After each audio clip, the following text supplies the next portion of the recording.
Hello friends, welcome back to my YouTube channel. Today's video we are going to talk about MSSQL Server 2022. This has been recently made available to the general public by Microsoft, and I wanted to create a video on 2022 and how Microsoft has gone beyond their own efforts to kind of provide a solution that is enabled with on-premises and Azure capabilities in all one together. So stay tuned, and we are going to discuss about SQL Server 2022 and what are the features that you could probably explore for your organization. And if you have not already subscribed to my channel, please do subscribe it and click the bell icon so that in case I upload new videos, you get the notification for that.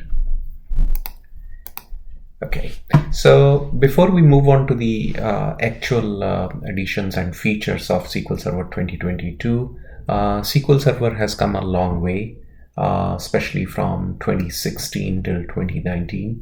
2016 was more likely the introduction of query store, polybase, like where you could just load the data from an external store, always encrypted, and some other features. 2017 was more about getting onto Linux and open source platform, and even embracing the containers and Docker stuff with automatic tuning of the queries and graph databases. 2019 was more like data virtualization and intelligent query processing, and even the accelerated database recovery. So this is how SQL Server has evolved from 2016 to 2019, probably, with so much of things happening around. And I think so the major things that SQL Server has gone within these categories is like embracing the open source, as well as getting onto Dockers and containers, and being available in different formats. And of course, the SQL Server on the Azure as a PaaS service or as an IaaS service is also available for organizations who want to go onto the cloud. Now, talking about the features for SQL Server 2022, primarily these are the major features that are available. SQL Server 2022, it does host, like you could have a link feature for a managed instance in Azure. You could log in with your Azure account within the local SQL Server on premises. If your SQL Server is available on premise only, you could actually log in with the Azure and get it ready so that it gets connected to the different services and provide you a lot many other insights. Azure Synapse Link is another one which could be easily integrated with your on-premise operational data for data analytics or other purposes. Microsoft Purview is one another service for data governance and data lineage, so it has a strong integration with Microsoft Purview.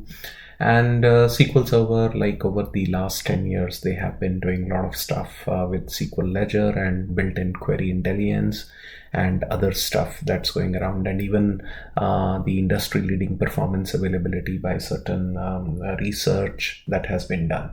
So primarily, I would say SQL Server 2022 boasts of a lot of features that could potentially help you to kind of explore your on-premises as well as your cloud databases and even the allied services with one single installation. In terms of capabilities, yes, SQL Server 2022, as I mentioned, it is definitely cloud connected. You have a built-in query intelligence, you have security, scalability, and availability.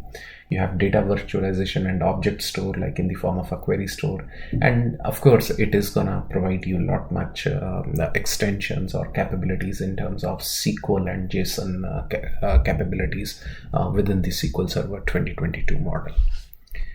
Now, the deployment options within SQL Server 2022, they almost remain the same probably. So if you want to install a SQL Server on-premise, you would have a Windows graphical user interface or a command line parameters. If you want to install it particularly on a open source Linux distribution, so you have package managers to do that stuff. If you want to try out SQL Server in the form of a container images or Docker container orchestration that are primarily used for microservices based deployment of apps, that is the another way SQL Server 2022 could be deployed. And even the Azure Marketplace images for virtual machines have been upgraded for deployment of SQL Server 2022.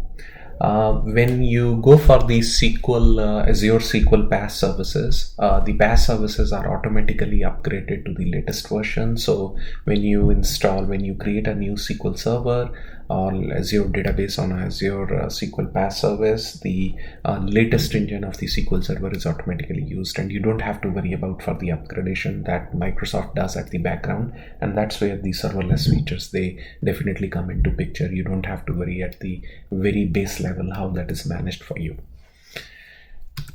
In terms of editions, primarily they remain almost the same one. Express is always a free edition. You could create entry-level database or small web or mobile applications. You have up to 4 cores of CPU, 1.4 kind of GB of memory. Microsoft preview policies you could also do. It has an Azure AD authentication, query store, data lake virtualization, ledger and time series support. So that comes with even the Express. That's the free edition from Microsoft. Then as you go on for the paid versions, which is like a standard and an enterprise, so you get all what is available within the Express, plus you get within the standard one is up to 24 cores of CPU, 128 GB of memory, Azure Synapse Link for SQL, then link features for SQL managed instance, buffer pool, or backups to S3 compatible object store. So technically, SQL Server 2022 could act as a kind of a data hub for your data landscape, might be an S3 or Azure storage or anything. And within the enterprise, of course, you get the standard plus Express plus other features like unlimited cores of CPU, unlimited memory, then a contained availability group, and link feature for SQL managed instance, and so on. And there is always a developer version which could be used, which technically boasts of all the enterprise features, but you could definitely use only in the dev or test, or specifically in the non-production environments. So that's what SQL Server 2022 comes in different flavors. We have talked about additions, features. I hope this would give you a kind of a kickstart or some kind of a food for thought for the latest version or latest iteration of SQL Server from Microsoft that's launched recently. So stay tuned, guys. I'll be back with another video. Please do subscribe to my channel to get the notifications, and have a good one. Thank you.